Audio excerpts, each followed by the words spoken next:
Tonight, Americans are learning about something Kamala Harris never publicized during her time as vice president.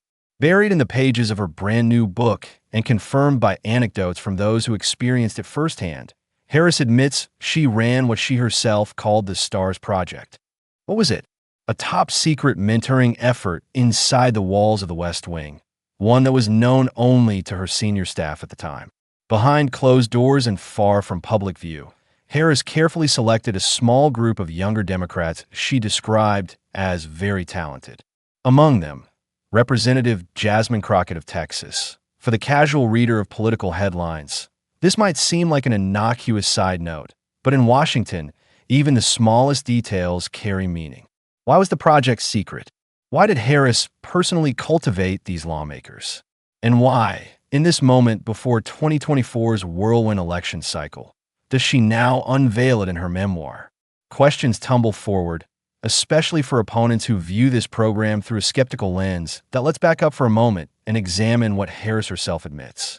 In her memoir entitled 107 Days, a reference to the short duration of her 2024 presidential bid, she writes candidly, "When I became VP, I had a secret project. I called it the STARS Project that only my senior team knew about. We'd brainstorm about the younger talents in the party, and then on Friday afternoons, I'd invite one or another to visit my office in the West Wing or the residence." That is a remarkable admission, a sitting vice president running an undeclared selection process for the party's rising stars. She recalls they were often nervous, unsure of what to expect. She claims she reassured them, saying, "I think you're very talented. What are you working on, and how can I help you?" For some, this must have been flattering.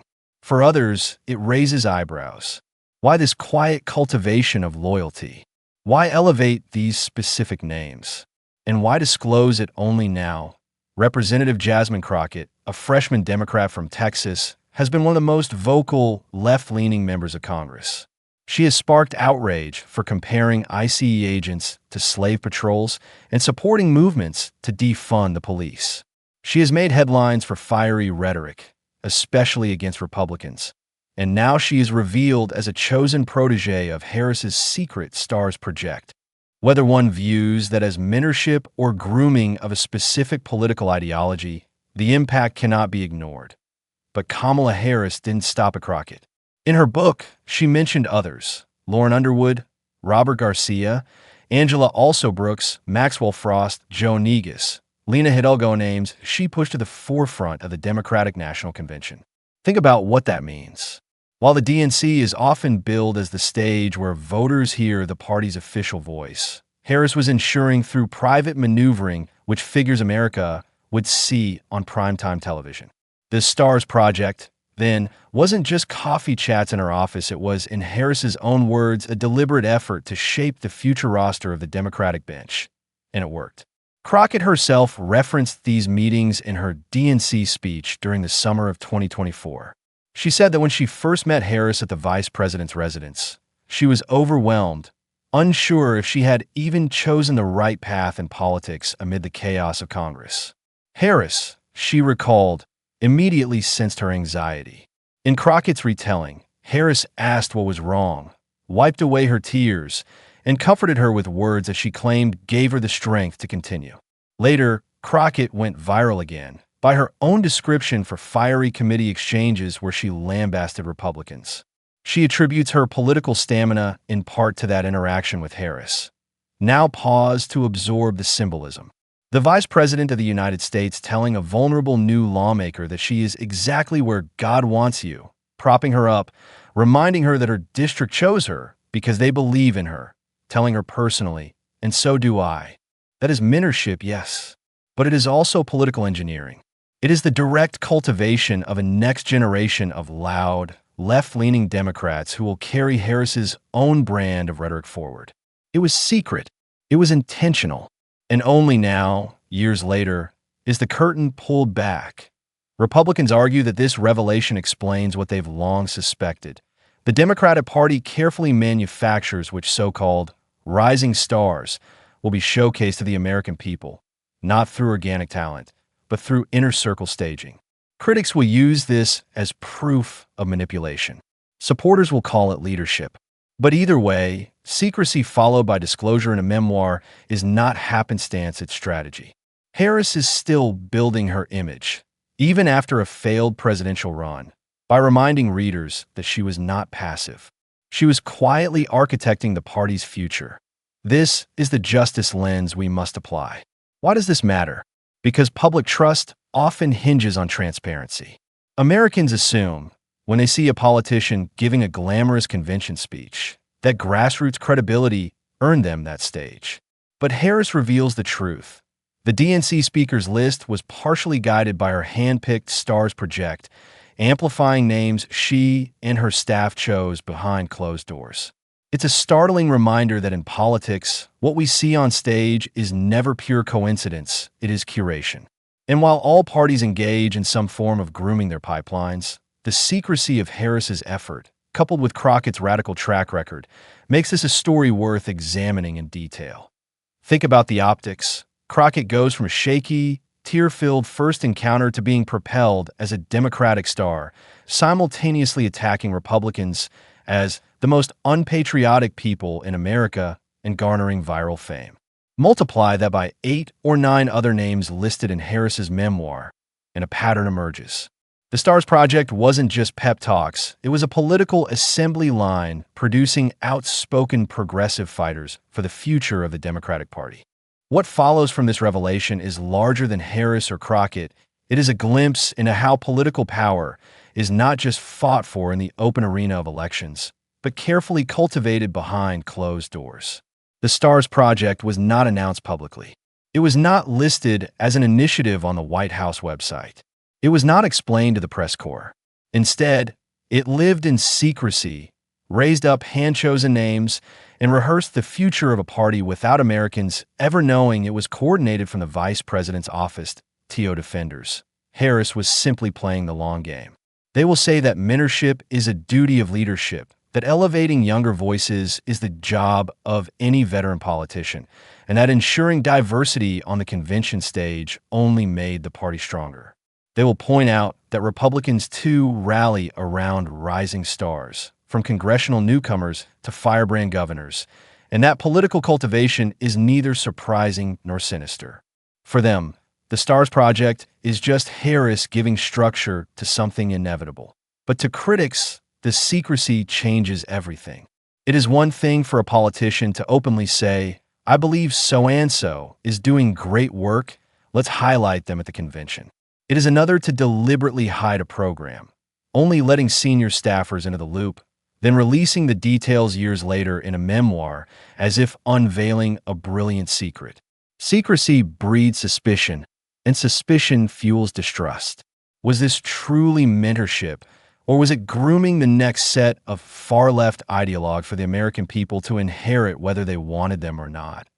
And once you dig into the names, the question sharpens. Jasmine Crockett is not simply a talented Texas lawmaker.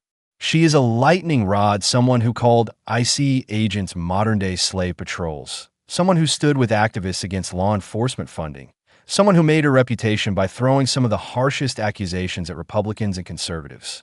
Crockett even described MAGA voters and President Trump as the most unpatriotic people in this country.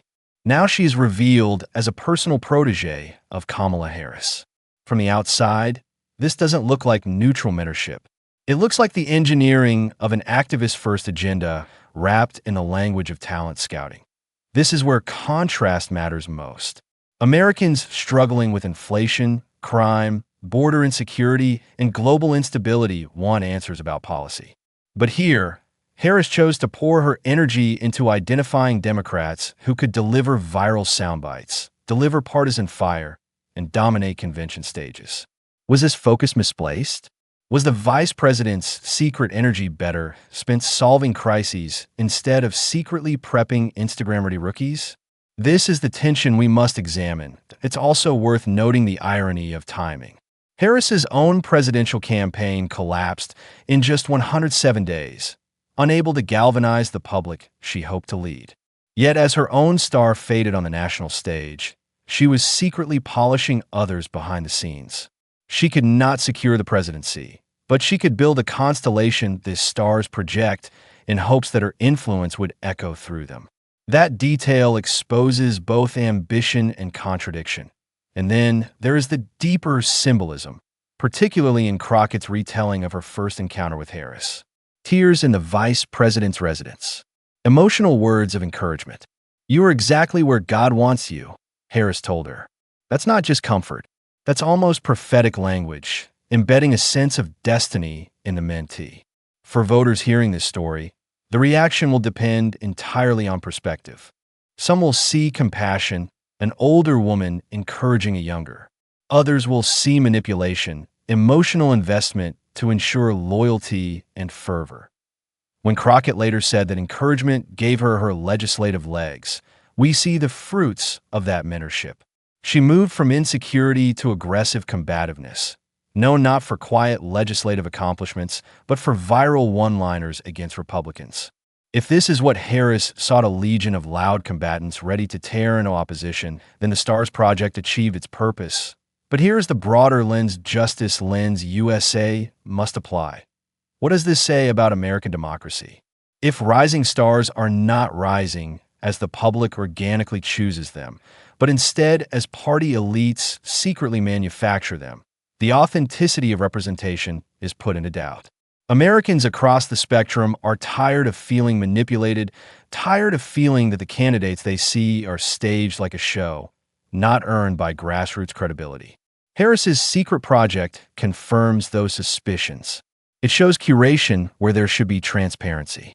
And whether one supports or despises Harris politically, this kind of grooming erodes trust in institutions further. Consider how history will frame this. Harris, the first woman of color to serve as vice president, already occupies a historic line in the story. Yet rather than lifting all boats, rather than mentoring openly through programs the public could applaud, she chose secrecy. Historians may well ask, if she believed in this mentorship, why not announce it proudly? Why release it only in a memoir after the fact? Was it embarrassment, tactical shrewdness, or recognition that the American public, had they known of a literal STARS project, would not approve? And Crockett herself has begun signaling that approval.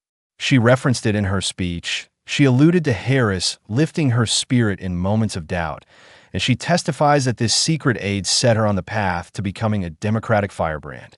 That is not subtle. That is a mentee affirming the influence of her mentor.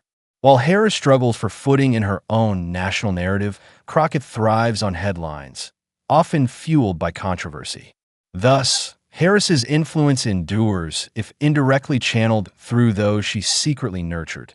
The goal here is not to demonize mentorship, it's to highlight the contours of power. Mentorship done openly looks like leadership. Mentorship done in secrecy looks like calculation. And tonight, in her own words, Harris admits to calculation. She chose who to elevate. She maneuvered them into convention spots. She polished them privately. And only now, when the record of history is being written in memoir pages, does she admit what was really taking place, as so the takeaway for Americans is clear. What you see on a debate stage at a convention podium or in a viral clip is often not spontaneous. It is constructed. It is curated. It is choreographed by those at the top who quietly select which names will shine and which will fade. That is what Harris has revealed intentionally or not in her book. A curated next generation of Democrats, steeped in the activist rhetoric she prefers, brought to the surface by her STARS project. And that leaves us where we always land, at the question, what does this do to trust? Does it boost faith in Harris's leadership, proving she was always forward-thinking, planting trees whose shade she might never sit beneath? Or does it destroy faith further, proving that even the new faces on stage are simply actors auditioned and selected by party insiders? That is where Americans have to decide. And that is precisely why Justice Lens USA exists, to shine a light through political fog, to show what lies behind the curtain, to reveal the strategy clothed as sincerity. Kamala Harris admits plainly, there was a secret. The only question left is how the public interprets it. If politicians continue to choose America's so-called stars in secret, then Americans deserve to know who lit the spotlight. Tonight, we know it was Kamala Harris. And in her STARS project, Jasmine Crockett was not merely a beneficiary. She was a product. This is Justice Lens USA, and the story is only beginning.